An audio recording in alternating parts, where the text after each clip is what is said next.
जय हिंद दोस्तों, स्वागत है आपका एक बार फिर से मेरे YouTube channel supreme math by Rishi में। उम्मीद करता हूं कि आप सभी स्वस्थ होंगे। आज हम बात करने वाले हैं एसएससी के CHSL की, जिसमें आपके 32.5 लाख फॉर्म भरे गए हैं। 4,500 टोटल वैकेंसी है, यानी कि एक वैकेंसी के ऊपर, एक पोस्ट के ऊपर आपके 791 बच्चे फाइट करेंगे। बहुत ही टफ कंपटीशन होने वाला है। और मैथ की और रीजनिंग की ऐसी स्ट्रेटेजी बताऊंगा जो बच्चे बिगनर हैं उन बच्चों के लिए, कि ऐसी कौन सी किताब है जिससे आप तैयारी कर सकते हैं, ऐसे कौन सी बुक है जिससे आप प्रैक्टिस कर सकते हैं, क्लास नोट्स आपने कैसे बनाने हैं। मैंने देखो ये क्लास नोट्स बना रखे, सिंपल मैथ का ये अलग है और ये एडवांस का मैंने अलग बना रखा है। ये ऐसे नोटबुक आपने बना लेनी है, ठीक है।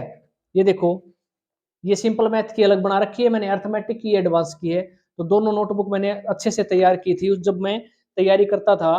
और जो है आपने प्रैक्टिस कौन सी किताब से करनी है, उस बुक का नाम और डिटेल में आपको मैं सारी डिटेल बताने वाला हूँ इस वीडियो में, ठीक है। बने रहिए मेरे साथ। तो शुरुआत करते हैं सबसे पहले मैथ की, ठीक है। उसके बाद हम बात करेंगे रीजनिंग के ऊपर, ठीक है। मैथ से पहले मैं आपको एक चीज बता देता हूँ कि सबसे पहला स्टेप आपने क्या करना है, एक ऐसा टीचर देखना जिससे आपको समझ में आए मैथ, ठीक है। आपको ऑनलाइन स्टडी करना है या ऑफलाइन, वो आपने डिसाइड करना। अगर आप ऑनलाइन स्टडी भी करते हैं घर बैठे तो भी आपको कोई दिक्कत नहीं है। आपको जो है राकेश यादव सर हो गए, पवन राव सर हो गए, आदित्य रंजन सर हो गए, ऐसे बहुत सारे टीचर हैं जो पेड क्लासेज भी देते हैं और फ्री में भी आपको पढ़ाते हैं। यूट्यूब पर आप जो है मैथ की आप पेड क्लासेज भी ज्वाइन कर सकते हैं और फ्री वाली भी। और रीजनिंग तो आपको फ्री में ही मिल जाएगी, फ्री में ही आपका काम चल जाएगा, ठीक है। तो यहाँ से आपने कोई भी बैच ज्वाइन करना है जिससे आप अच्छे से रेगुलर तैयारी, रेगुलर उसमें कॉन्टेक्ट में रहना है फिर, ठीक है। तो यहां हम बात कर लेते हैं मैथ की।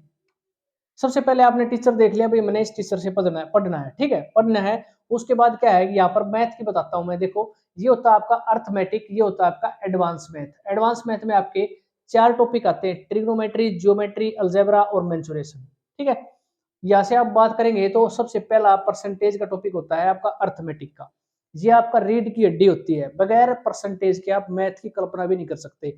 ये आपका पहला टॉपिक है और यहीं से आपने शुरुआत करनी है। मान लीजिए आपने किसी भी टीचर को ज्वाइन कर लिया, भाई इस टीचर से मैंने पढ़ना है, वहां से आपने जो है परसेंटेज उठाया, आपका जो है लगभग मान के चलो 30 से 40, हर चैप्टर में 30 से 40, कोई चैप्टर बड़ा होता है कोई छोटा होता है, किसी में 25 टाइप भी मिलेंगे आपको। इतने टाइप वाइज क्वेश्चन मिलेंगे उसमें, ठीक है। ये टाइप वाइज आपने क्या करना है, नोटबुक में तैयार करना है। जैसे मैंने इसमें बताया था, ये मैंने नोटबुक ले रखी है, यहाँ पर देखो, ये सिंपल मैथ की मैंने वो बना रखी है। इसमें मैंने क्या किया था, हर चैप्टर का परसेंटेज से शुरुआत की, 30 से 40 टाइप मैंने अच्छे तरीके से सीखे। वो मैंने अपनी हैंडराइटिंग में, इसमें मैंने नोटबुक में अपने नोट किए। नोट करने के बाद क्या है, आपने 10 से 15 पेज आपने जो है खत्म होने के बाद, जब आपके टॉपिक यहाँ से 40 टाइप खत्म हो जाएंगे ना, तो 10 पेज आपने छोड़ देने हैं। ताकि आपका जब आप प्रैक्टिस में लेकर प्रैक्टिस करोगे ना, तो उसमें नए क्वेश्चन आपको मिलेंगे, तो आपने इसमें नोट करते हुए चलना है। तो ऐसा, अब ऐसे आप नोटबुक तैयार कर सकते हो, ठीक है। तो यहाँ से आपने जो है ना अच्छे तरीके से 40 टाइप को क्या करना है, उसको समझना है, उसको अपनी हैंड राइटिंग में नोटबुक में लिखना है, उसको सोल्व करके देखना है, ठीक है। एक बात तो ये होगी। उसके बाद में आती है, ऐसे ही आपने सारे टॉपिक के करने हैं। उसके बाद बात आती है प्रैक्टिस की। जब भी आप खाली होते हो ना, जब भी आपको टाइम लगे, आपको जरूरी नहीं है कि उसको प्रैक्टिस में ऐसे लेकर आना, ऐसे वो करना है, नहीं। आप क्या कर सकते हो, जैसे आपने नोटबुक में, मैंने ये नोटबुक कर रखी है तैयार। इसमें मैंने क्या किया, मैं खाली टाइम में इसको क्या करता हूँ, ऐसे देख लेता हूँ, या परसेंटेज कैसे मैं टाइप वाइज इसको देख लेता हूँ। ऐसे भी आप जो है अपना एक बार जो है रिविजन सा हो जाता है, इसको रिमाइंड एक बार दोबारा से बिल्कुल फ्रेश माइंड से आप इसको ऐसे रिवाइज कर सकते हो। ऐसे क्वेश्चनों को पढ़ सकते हो, उसमें कैसे आपने सोल्व किया था ऐसे देख सकते हो, ठीक है।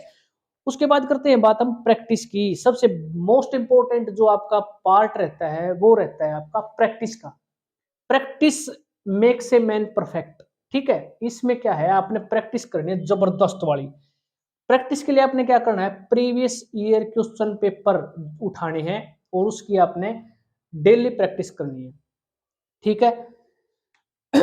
ऐसी कोई भी किताब, जैसे मैं बताऊं यहाँ पर, किरण पब्लिकेशन की एक किताब आती है, किरण पब्लिकेशन की। एक आती है घटना चक्कर की, सॉरी, एक किताब आती है आपकी घटना चक्कर की। ये किरण की है, ये घटना चक्कर की। मैं आपको बताता हूं आपने प्रैक्टिस कौन सी किताब से करनी है। देखो, इसमें क्या है, ये किताब है आपकी घटना चक्कर। देखो, जब मैं तैयारी करता था ना, तब मैंने ये किताब ली थी।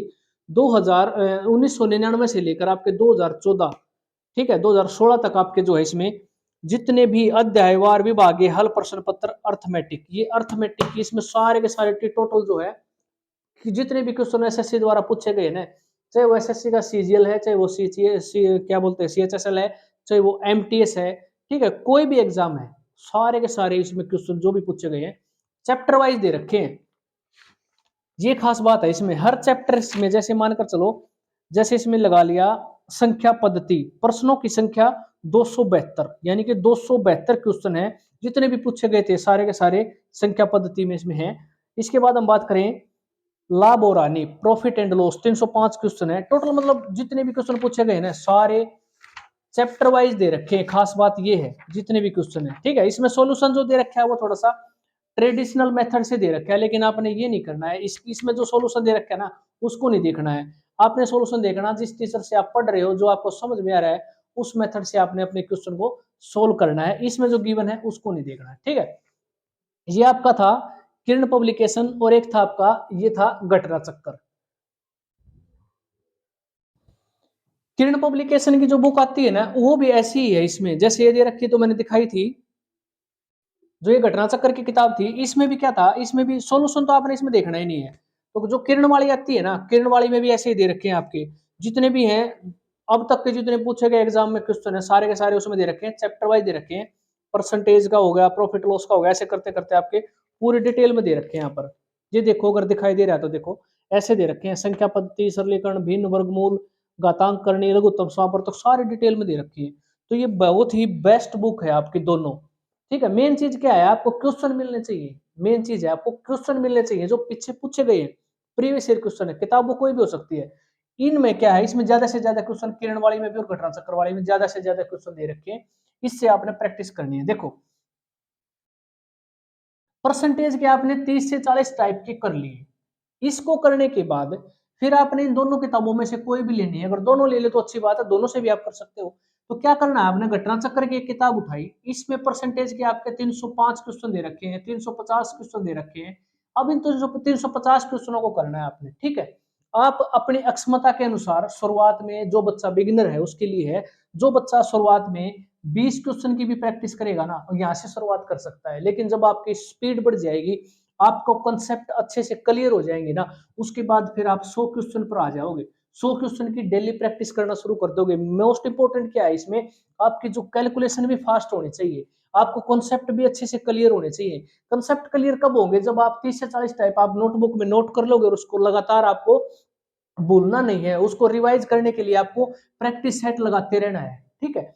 आपने ये 305 350 जितने भी क्वेश्चन दे रखे हैं इन सभी को आपने यहाँ पर प्रैक्टिस में लेकर आना है।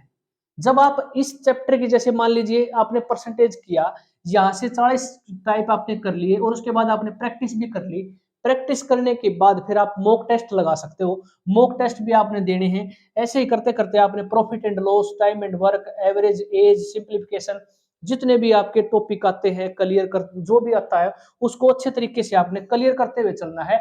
साथ साथ आपने प्रीवियस ईयर की प्रैक्टिस भी, यहाँ मैंने किताब बताई है इनसे प्रैक्टिस करते रहना है, और साथ साथ आपने मॉक टेस्ट भी देते रहना है, ठीक है। शुरुआत में आपका क्या होगा, अगर मान लीजिए 50 क्वेश्चन मैथ के आते हैं तो आपका क्या होगा, शुरू में आपके जो है बिगिनर है मान लीजिए, तो 20 क्वेश्चन ठीक होंगे। जब आप यहाँ से प्रैक्टिस लगातार करते रहोगे तो फिर 30 क्वेश्चन आएंगे, 30 के बाद फिर 40 क्वेश्चन भी आप जो है धीरे धीरे करते हैं। बच्चे ऐसे हैं 50 में से आपके 48 से लेके 49 यहाँ ऐसे इतने अंक भी आ जाते हैं। ऐसे भी टीचर हैं जिनके 50 के 50 भी नंबर आते हैं। मैथ वो चीज है जो आपको सिलेक्शन दिलाती है, मैथ और रीजनिंग में आपका एक भी नंबर नहीं कटता, अगर अच्छे से आप प्रैक्टिस जबरदस्त वाली प्रैक्टिस करोगे ना तो एक भी नंबर नहीं कटेगा, और नहीं तो आपके अगर 50 क्वेश्चन पूछे जाते हैं तो 40 प्लस नंबर कहीं नहीं गए आपके, ठीक है। वो आपकी एबिलिटी के ऊपर आप कितनी प्रैक्टिस करते हो, ठीक है, मेन चीज सारा प्रैक्टिस का है।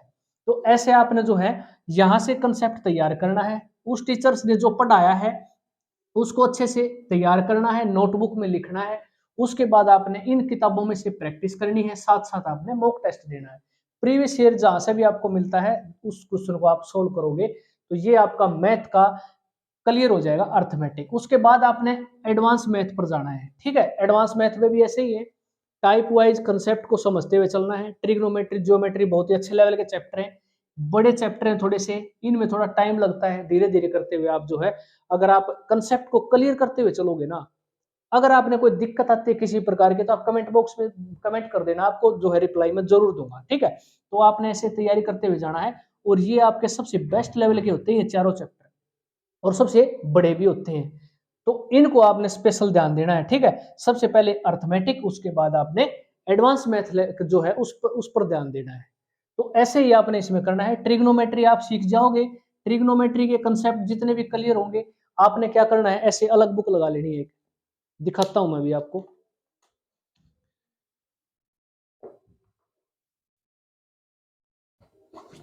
देखो एडवांस मैथ की, देखो ये सिंपल की है, ये मैंने नोटबुक बनाई थी एडवांस मैथ की। जैसे सिंपल की बना रखी है, अर्थमेटिक की आपने नोटबुक बनाई है, ऐसे ही आपने अर्थ में इसकी एडवांस मैथ की भी बना लेनी है। ऐसे ही आप दो अपने अलग अलग ऐसे मोटे रजिस्टर लगा लेना, ठीक है। उसमें आप जो है वो 15-20 हर चैप्टर करने के बाद 15 से 20 पेज खाली छोड़ देना। जब भी आपको कोई प्रॉब्लम आएगी जिस क्वेश्चन में, उसको नोट कर लेना, ताकि भविष्य में उसमें प्रॉब्लम ना आए उस क्वेश्चन में। तो ऐसे ही इसको तैयार करना है। ट्रिग्नोमेट्री को अच्छे तरीके से जो है ना, किसी भी टीचर से आप जो कोचिंग ले रहे हो जहाँ से, अच्छे से समझना है। उसके बाद आपने यहाँ से इन किताबों में से जो है प्रैक्टिस करनी है। उसके बाद फिर मॉक टेस्ट देते रहना है, तो आपका मैथ की समस्या हल हो जाएगी। शुरुआत में थोड़ा सा दिक्कत आएगी दोस्तों, लेकिन एक बार आपने जो है ना स्पीड पकड़ ली ना, उसके बाद आप क्वेश्चन को जो है माइंड में ही सोल्व करना शुरू कर दोगे, ठीक है। आप जो है लगभग मान कर चलो 30 तक आपने जो है स्क्वायर याद कर लेने हैं। 30 तक ना करो तो 20 तक भी चल जाएंगे। 20 तक का आपको स्क्वायर याद होने चाहिए। कैलकुलेशन भी आपको फास्ट फास्ट आनी चाहिए। मैथ में ये चीजें बहुत इंपॉर्टेंट रोल अदा करती हैं। छोटी छोटी चीजें हैं, लेकिन ये बहुत ही, जैसे आपको मानकर चलो आप जो है 20 तक स्क्वायर और 20 तक जो है क्यूब याद होने चाहिए आपको, ठीक है। ये चीजें भी हैं, मैंने वीडियो भी बना रखी है। इनकी एक ट्रिक भी होती है, क्यूब करना कैसे करना है, स्क्वायर कैसे करना है, इसकी ट्रिक भी होती है, वो मैंने आपको सारी बता रखी है, चैनल पर देख लेना, प्लेलिस्ट में मिल जाएगी आपको। अब बात करते हैं रीजनिंग की। रीजनिंग में क्या होता है दोस्तों, इसमें पेड क्लासेस लेने की आपको कोई जरूरत नहीं है, आपको फ्री में ही आपको मिल जाएगी। किसी भी, आप कोई भी यूट्यूब चैनल आप देखोगे खोल कर, वहां पर आप जैसे इस तरह की जो है ना रीजनिंग की बहुत सारी वीडियो डाल रखी है, उसी में आपका काम चल जाएगा, ठीक है। ये तीन तरह की होती है, वर्बल, एनालिटिकल, और ये क्या होती है, एक नॉन वर्बल। ये तीन तरह के टॉपिक इसमें आते हैं। इसमें मेन चीज क्या होती है, एक तो होती है क्लॉक, क्लॉक से क्वेश्चन आते हैं। एक होता है आपका कैलेंडर, कैलेंडर से क्वेश्चन आते हैं। दो तीन चैप्टर आपके ऐसे हैं जो थोड़े से थ्योरेटिकल हैं, जिनको आपने थोड़ा सा मुश्किल का सामना करना पड़ेगा। अदरवाइज जितने भी वो आपके पूछे जाएंगे ना, जैसे फिगर काउंटिंग का है, फिगर है, ये सारे के सारे आसान से क्वेश्चन होते हैं। जैसे आपको ये मान लें मिसिंग नंबर आ गया, जैसे 1, 5, 7, 9, इसके बाद क्या आएगा, इस तरह के आप दिमाग में ही हल कर लोगे, कोई दिक्कत वाली बात नहीं है। इसमें थोड़ा सा ध्यान देने की है, ये आपको फ्री में मिल जाएगी। इसके लिए आपको पेड क्लास भी लेने की कोई जरूरत नहीं है। तो ये थी आपकी स्ट्रेटेजी, आपको पसंद आई होगी दोस्तों। अगर पसंद आए तो अगली वीडियो में जो है यहाँ पर मैं जीके की और इंग्लिश की बताऊंगा। इसके बाद आपको पसंद आए तो, और कोई दिक्कत लगती है किसी प्रकार की, तो आप कमेंट बॉक्स में कमेंट छोड़ सकते हैं, आपका रिप्लाई मैं जरूर दूंगा, ठीक है। ये थी आपकी मैथ और रीजनिंग की स्ट्रेटेजी। मेहनत करिए लगातार और अच्छे तरीके से करिए। ये नहीं है कि जो है, अगर आपने 6 महीने भी अच्छे तरीके से तैयारी कर ली ना, तो नौकरी दूर नहीं है, आपको जरूर मिलेगी नौकरी, ठीक है। तो मिलते हैं अगली क्लास में, तब तक के लिए जय हिंद।